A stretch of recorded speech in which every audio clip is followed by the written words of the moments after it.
कर्पूर गौरम करुणावतारम संसार सारम भुजगेन्द्रहारम सदा वसंतम हृदयारविंदे भवम भवानी सहितम नमामि।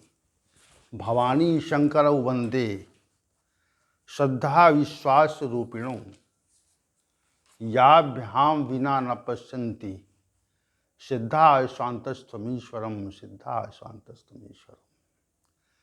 श्री कृष्ण गोविंद हरे मुरारे। हे नाथ नारायण हे वासुदेव। श्री कृष्ण गोविंद हरे मुरारे। हे नाथ नारायण हे वासुदेव। श्री कृष्ण गोविंद हरे मुरारे। हे नाथ नारायण हे वासुदेव। वसुदेव सुतम देवम कंस चाणूरमर्दनम देवकी परमानंदम श्री कृष्णं वंदे जगत गुरुम कृष्णं वंदे जगत। कृष्णाय वासुदेवाय हरे परमात्मने प्रणत क्लेश नाशाय गोविंदाय नमो नमः गोविंदाय नमो नमः। हम आज सभी लोग भगवत गीता के इस ज्ञान सत्र में उपस्थित हैं और प्रातःकालीन की मधुरिम वेला में हमारी उपस्थिति है। नित्य की भांति हमारी जिज्ञासा भगवत गीता के प्रति बढ़ती जा रही है।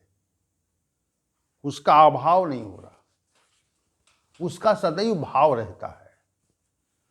और भाव रहने पर, कोई सी जिज्ञासा का भाव रहने पर वो जिज्ञासा शनै शनै बलवती होती है, बढ़ती जाती है।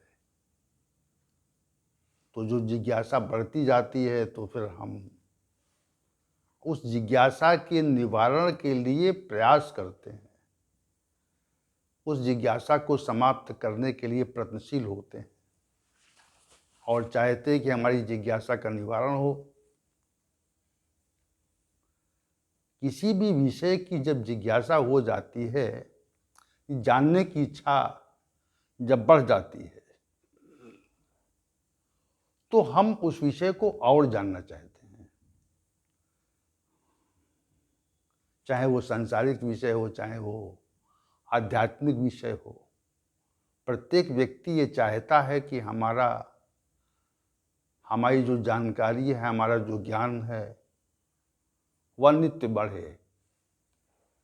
ये जिज्ञासु व्यक्तियों की प्रवृत्ति होती है। संसार में जिज्ञासा का अभाव नहीं है, संसार में जिज्ञासा का सदैव भाव है, सदैव जिज्ञासा रहती है।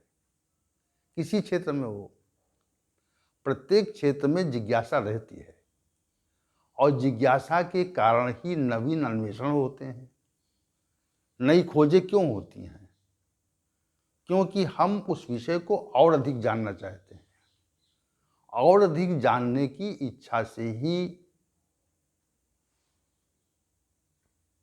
हमारे अंदर जो भाव प्रकट होता है, उसी का नाम जिज्ञासा है। तो परमात्मा के संबंध में, इस सृष्टि के संबंध में, इसकी व्यवस्था कैसे संचालित होती है, इस बारे में हमारा जो ज्ञान है, हमारा जो कथन है, वह वास्तविक रूप से और अधिक बढ़े, इसी जिज्ञासा को लेकर के हमारी उपस्थिति होती यहाँ पर। तो भगवान श्री गोविंद को प्रणाम करके आज के सत्र का शुभारंभ करते हैं। आज के सत्र का विषय अध्याय संख्या 18 का श्लोक संख्या 27 ही है, जो कल का विषय था। श्री भगवान ने ये कहा, राशिकर्ता की लक्षणों का या गुणों का वर्णन करते हुए कहा, रागी कर्म फल प्रेप्सु लुब्धो हिंसात्मको शुचि हर्ष शोकान्विता करता राजसा परिकीर्तता। हे अर्जुन, जो करता या जो व्यक्ति संसार के प्रति अनुराग रखता है और कर्म के फल की आकांक्षा उसके मन में तीव्र रूप से होती है। और जो लोभी है, दूसरों के अहित करने का भाव जो रखता है, और जो अशुचि है, हर शोक से जो लिप्त है, वो कर्ता राजस कहा जाता है। तो राजस कर्ता के 6 अवगुणों का, लक्षणों का श्री भगवान ने इसमें वर्णन किया। तो वर्णन होने के उपरांत 6 बातें इसमें आती हैं। राजसी कर्ता जो है वो संसार में आसक्त रहता है, कर्म फल की आकांक्षा रखता है, लोभी रहता है। तो 3 विषय हमारे द्वारा विगत 2 सत्रों में व्याख्यापित हुए थे और ये आज तीसरा सत्र है इस विषय का। इसमें हिंसात्मका, अशुचि और हर शोकान्विता, इन पदों की व्याख्या होगी। आइए चलते हैं। हिंसात्मका,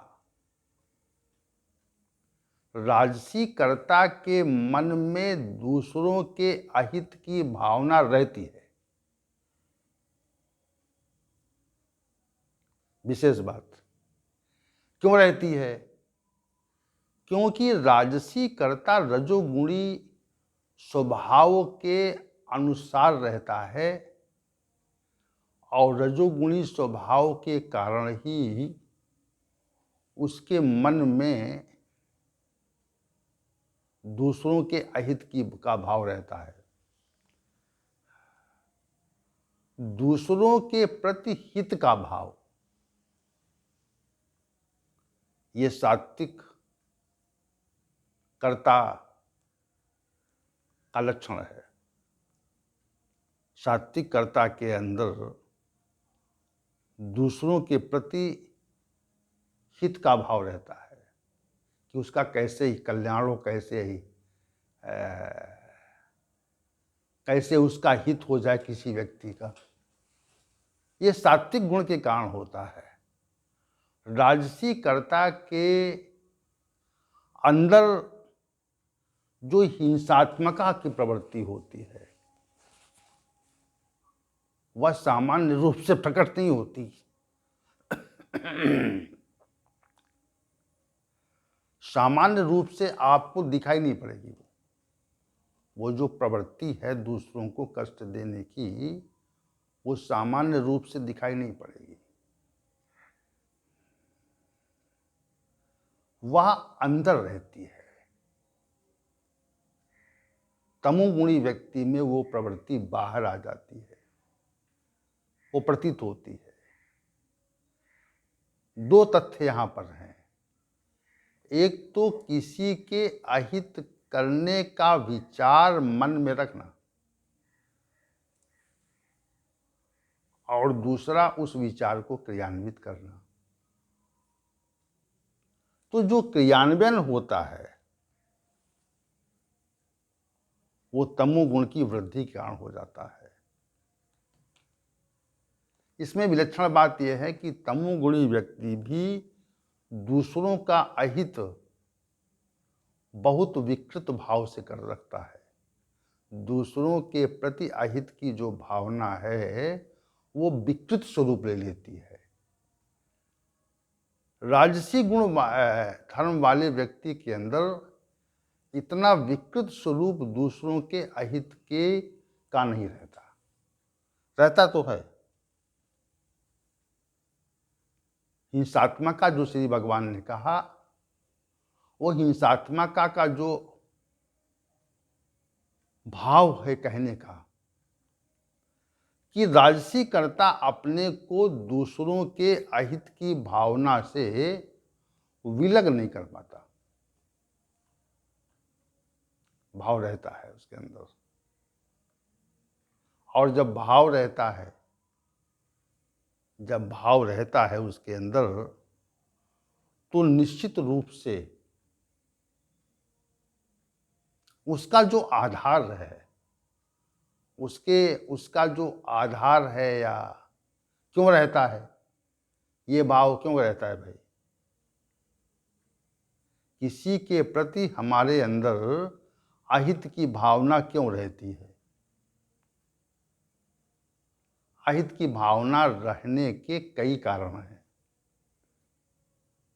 एक तो किसी व्यक्ति के संदर्भ में हमें ये ज्ञान हो जाए है कि ये व्यक्ति हमारा अहित कर सकता है, तब भी प्रतिकूल भाव होगा। या ये ज्ञात हो जाए कि इसके अंदर हमारे प्रति अहित करने की भावना है, दूसरी बात। या ये ज्ञात हो जाए कि ये व्यक्ति हमारा अहित कर रहा है। 3 प्रकार के भाव। तो तीनों प्रकार के भाव यदि हमारे अंदर किसी व्यक्ति के प्रति आ जाते हैं तो हम भी उसका हित करना चाहते हैं। ये सामान्य बात है, ये प्रवृत्ति विशेष है। ये प्रवृत्ति कारण ऐसा होता है कि हम भी उसका हित करना चाहते हैं, वो हमारा हित करना चाहते हैं, हम उसका हित करना चाहते हैं। क्यों करना चाहते हैं? क्योंकि वो व्यक्ति हमारे अहित की भावना रखता है, तो हम भी उसके हित की भावना रखते हैं। ये रजोगुण के कारण होता है। और जब अहित की भावना विकृत स्वरूप ले लेती है, वो क्रियान्वित हो जाती है, तो ये तमोगुण का कार्य रूप माना जाता है।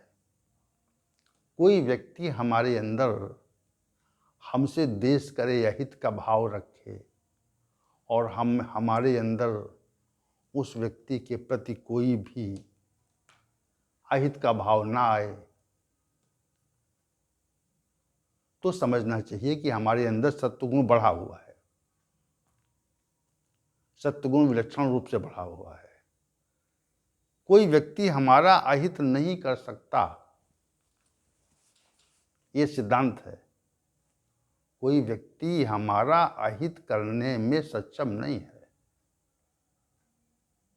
सक्षम कब होगा?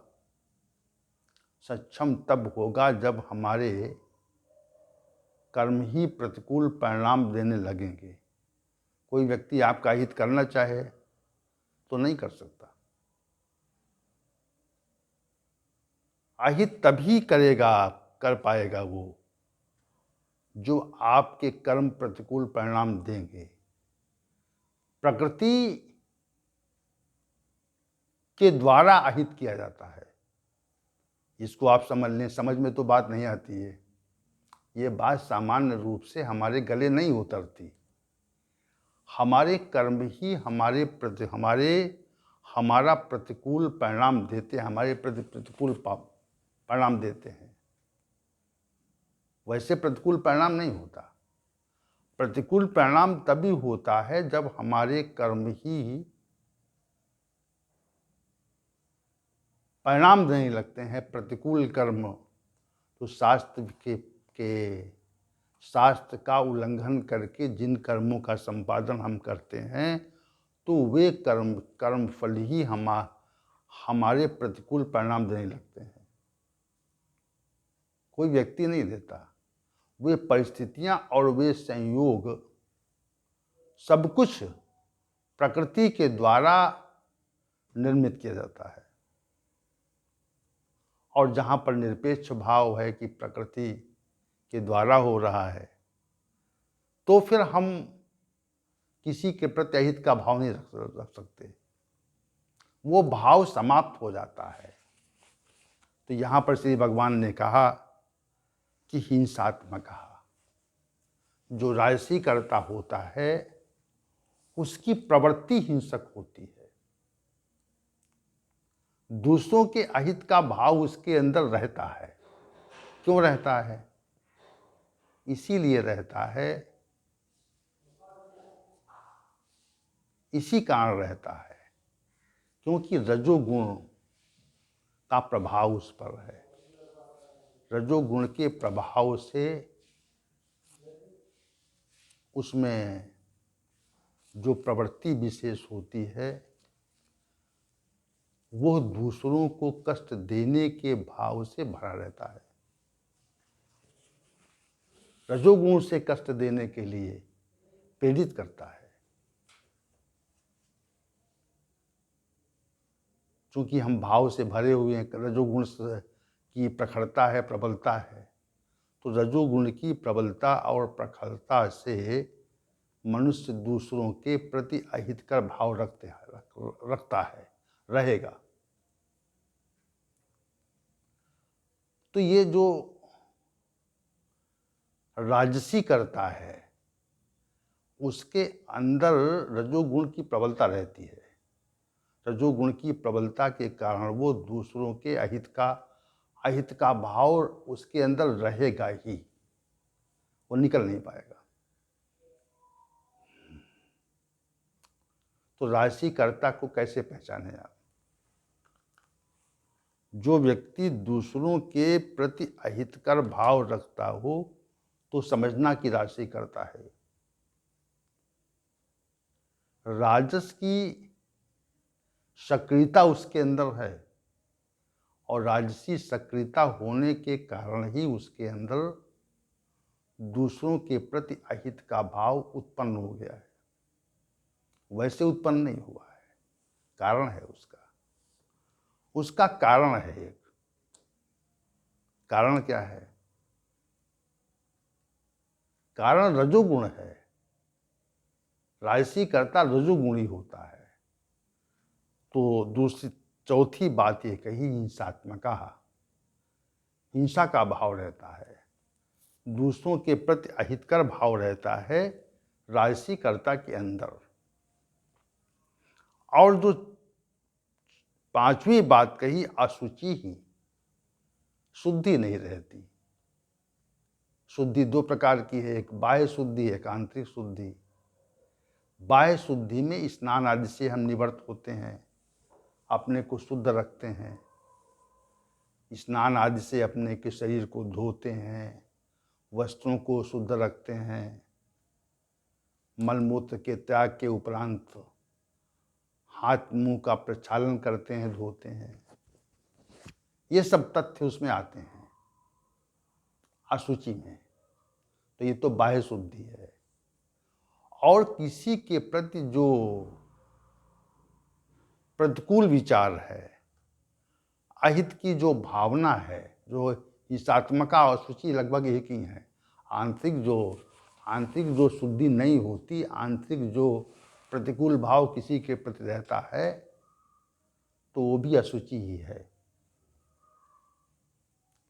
मन में किसी के प्रति अहित का भाव है तो हम स्वच्छ नहीं रहे, अस्वच्छ हो गए, स्वच्छता चली गई। जो शौच नामक गुण था वो समाप्त हो गया, गंदा विचार आ गया अंदर। तो गंदा विचार जैसे आया, जैसे कोई गंदी वस्तु घर के अंदर लाई जाए तो घर अपवित्र हो जाता है। घर में अपवित्रता स्वतः आ जाती है। कहने का अभिप्राय यह है, कोई गंदी वस्तु घर में लाई जाए तो घर में जैसे ही गंदी वस्तु लाई जाएगी वैसे ही घर में अपवित्रता आ जाएगी। अपवित्रता प्रतीत तो नहीं होती। देखिए, संसार में दो वस्तुएं हैं, एक व्यक्त है और एक अव्यक्त है। कोई गंदी वस्तु हो तो वो व्यक्त है, और गंदी वस्तु का जो प्रभाव है, जो अपवित्रता हमको प्रतीत नहीं होती, वो अव्यक्त है। दो तरह की बातें हैं, एक में व्यक्त होने का भाव है और दूसरे में अव्यक्त होने का भाव है। दोनों विलक्षण भाव हैं। एक में व्यक्तिकरण है और एक में अव्यक्तिकरण है। जहाँ व्यक्तिकरण है वहाँ व्यक्ति है, और जहाँ पर अव्यक्तिकरण है वहाँ परमात्मा है।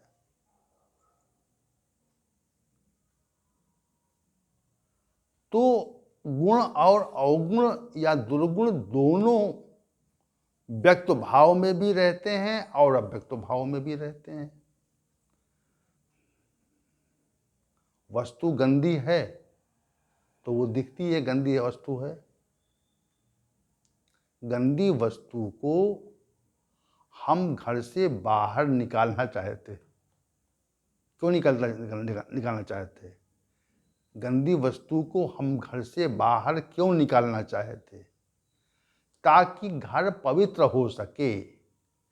उस गंदी वस्तु के कारण घर अपवित्र था, इसलिए उस गंदी वस्तु को हम घर से बाहर निकालना चाहते हैं। क्या उद्देश्य है? उद्देश्य यही है कि हमारा जो घर है वो स्वच्छ हो जाए। वैसे आपका अंतःकरण है, घर है, अंदर घर है। अंतःकरण मतलब अंदर एक विशेष प्रकार का घर है, और उस विशेष प्रकार के घर में, जिसको हम अंतःकरण कहते हैं या आंतरिक स्थिति कहते हैं, स्थली कहते हैं, तो अंतःस्थली स्वच्छ रखना चाहते हैं या स्वच्छ नहीं रखना चाहते, गंदी रखना चाहते हैं, ये आप पे आधारित है। भाई कोई अपना आवास स्वच्छ रखना चाहता है या गंदा रखना चाहता है, दो ही बातें तो हैं। गंदा रखना चाहता है तो वो साफ नहीं करता है, और स्वच्छ रखना चाहता है तो वो साफ करता है। इतनी सी बात है। तो हम अपनी जो अंतरात्मा है, जो अंतःस्थल है, वह स्वच्छ रखना चाहते हैं या स्वच्छ रखना चाहते हैं, तो ये हम पे आधारित है, किसी अन्य व्यक्ति पे आधारित नहीं है। उसका संबंध हम स्वयं से है, अपने से है। बाह्य शुद्धि तो हम स्नान करके कर लेते हैं, लेकिन जो आंतरिक शुद्धि का जो विषय है, वह आंतरिक शुद्धि का जो विषय वह स्वयं से संबंधित है। यद्यपि बाह्य शुद्धि का विषय भी स्वयं से संबंधित है, लेकिन आंतरिक शुद्धि का जो संबंध है वह स्वयं से है। स्वयं के विचार कैसे शुद्ध होंगे? और अगर शुद्ध नहीं है तो अशुचि है, और अशुचि है तो हम राजसी करता है। राजसी कर्ता के मन के विचार शुद्ध नहीं रहते, इतनी सी बात है, अशुचि रहते हैं। श्री भगवान ने जो अशुचि वर्ग पद कहा है यहाँ पर, उसका अभिप्राय यही है कि अशुचि माने वो व्यक्ति शुद्ध नहीं रहता, उसके विचार शुद्ध नहीं रहते, वो समय से स्नान नहीं करता, इस तरह का भाव है। राजसी कर्ता का जो विलक्षण अवगुण है, अशुचि भी है। और अंतिम जो अवगुण है, हर्ष शोकान्विता, हर्ष और शोक से भरा रहता है। जैसे ही अनुकूलता आती है तो हर्षित हो जाता है वो, और जैसे ही प्रतिकूलता आती है तो दुखी हो जाता है। ये सहज भाव है। प्रतिकूल परिस्थितियां आई, समस्याएं आ गई तो फिर प्रसन्नता का आभास है, और प्रतिकूल परिस्थितियां चली गईं, अनुकूल स्थितियां आ गईं। अनुकूल स्थितियों में प्रसन्नता का भाव और प्रतिकूल परिस्थितियों में अप्रसन्नता का भाव, दुख और शोक का प्रकटीकरण, यह राजसी कर्ता में चला करता है। राजसी कर्ता इनमें घूमा करता है, इसी चक्र में घूमा करता है। वो इस चक्र से बाहर नहीं हो पाता। हर्ष शोकान्विता, हर्ष और शोक से अन्वित है, भरा हुआ है। उसके अंदर हर्ष भी है, शोक भी है, हर्ष भी है, शोक भी है। कभी प्रसन्नता आ जाए तो प्रसन्नता आने पर हमारे अंदर विशेष प्रकार का सुखाभास होता है, और कोई कारण प्रतिकूल हो जाए, प्रसन्नता आ जाए तो दुखाभास होगा। दो ही स्थितियां तो हैं। तो सुख आए अथवा दुख आए, सिद्धये सिद्धयो निर्विकारा, विकार नहीं है। नहीं, यहां पर जो श्री भगवान ने कहा कि सिद्धये सिद्धयो हर्षोकान्विता, जो सिद्धे सिद्धि निर्विकारा था, ये तो सात्विक कर्ता का लक्षण था। यहाँ पर उसके प्रतिकूल बात है। सिद्धे सिद्धो निर्विकारा जो पद श्री भगवान ने कहे थे वह सात्विक कर्ता के लिए कहे थे। यहाँ पर राजसी कर्ता के लिए कहा हर्ष शोकान्विता, हर्ष और शोक से अन्वित रहता है, भरा रहता है। ये विलक्षण बात श्री भगवान ने राजसी कर्ता के लिए कही। तो राजसी कर्ता और सात्विक कर्ता का जब हम पारस्परिक रूप से उसमें अंतर देखते हैं, उसकी तुलना करते हैं, तो सिद्धे सिद्धो निर्विकारा ये सात्विक कर्ता का स्वरूप है, और हर्ष शोकान्विता ये राजसी कर्ता का स्वरूप है। सिद्धि माने प्रतिकूलता, अनुकूलता, और सिद्धि माने प्रतिकूलता। हर्ष माने अनुकूलता और शोक माने प्रतिकूलता। तो हर्ष शोक में अगर हम हर्ष में भी निर्विकारी हैं और शोक में भी विकार हमारे अंदर नहीं है, शोक में भी हम निर्विकार भाव से रह रहे हैं, तो ये समझना चाहिए कि हमारे अंदर एक विलक्षण गुण पैदा हो गया, उत्पन्न हो गया, और ये बिना सात्विक गुण के विकास के नहीं होता। सात्विक गुण का अगर विकास न हो तो फिर नहीं हो सकता। ये सात्विक गुण के विकास के कारण ही ऐसी स्थिति आती है कि हम हर्ष और शोक में समान भाव से रहते हैं। सात्विक गुण अगर बढ़ा नहीं है तो हम हर्ष शोक में एक समान भाव से नहीं रह सकते। हर्ष में भाव बदलेगा और शोक में भाव पृथक हो जाएगा। प्रसन्नता आने पर, अनुकूलता आने पर प्रसन्न न होना, विकार रहित स्थिति, और दुख आने पर शोक न होना, ये निर्विकारी स्थिति है, विकार रहित स्थिति है। तो विकार क्या है? विकार जो है वो ये है कि हम हर्ष और शोक में, हर्ष में हम सुखी होते हैं, मतलब अनुकूलता में सुखी होते हैं, और प्रतिकूलता में हम दुखी होते हैं। ये विकार है। ये विकार हमारे अंदर है, हमारे अंदर ये विकार रहता है कि जैसे ही हम अनुकूलताएं आती हैं तो हम प्रसन्नता का आभास करते हैं, और जैसे ही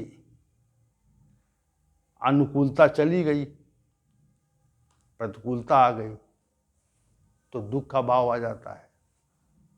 तो ये क्रम से चला करता है, क्रमिक भाव से ये घूमा करता है।